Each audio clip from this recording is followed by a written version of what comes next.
Hi, I'm Bill O'Reilly. Thanks for watching us tonight. Fairness and news coverage of the presidential race, that is the subject of this evening's Talking Points memo. Almost every politician feels that one news operation or another doesn't give him or her a fair shake. I myself have leveled charges of unfairness against some entities, so I can sympathize with the polls a bit. Yesterday, Senator Ted Cruz surprised me by saying this. I am looking forward to a week of wall-to-wall coverage on Fox News at the impressive third-place finish which Marco Rubio got, so I'm sure that's what we're going to see on every show on Fox today, the shockingly impressive third-place finish of Cruz. The senator being sarcastic, apparently believing that FNC favors Marco Rubio. Well, I can't speak for all of Fox News, but I can tell you that Senator Rubio has been much easier for us to book than Senator Cruz. In fact, Marco Rubio will be with us in about 2 minutes, and Senator Cruz will not be with us, even though we invited him tonight. We also invited Ted Cruz on tomorrow night, and we invited him on earlier this week.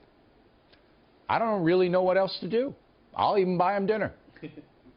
We hope to see Mr. Cruz sometime.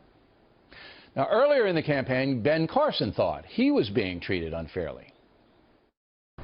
I do not remember this level of scrutiny for one President Barack Obama when he was running. In fact, I remember just the opposite. My job is to call you out when you're unfair, and I'm going to continue to do that.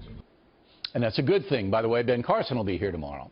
I want the candidates to complain if they feel aggrieved, but I don't want them to be paranoid.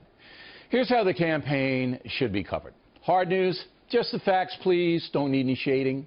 Commentators like me are free to give opinions on just about everything.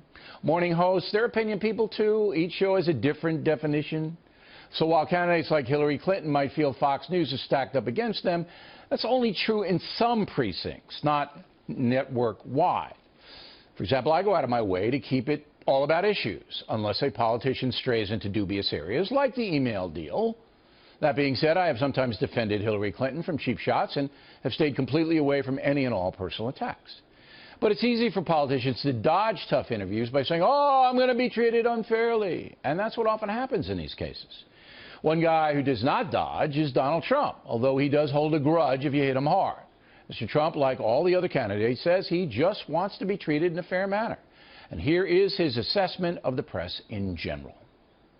I have to tell you, on the press, 30% are good. And some are great. Some are really great. Some of the press is honorable and fantastic. But I'll tell you, you got 50% that are the worst people that I've ever met. They're scum. They're horrible people. They are horrible people. It's hard to argue with that. Myself, of course, excluded. Summing up, hard news, folks, just the facts, please. Commentators, say anything you want, and a candidate should not take it personally unless personal attacks are used. Those are unacceptable.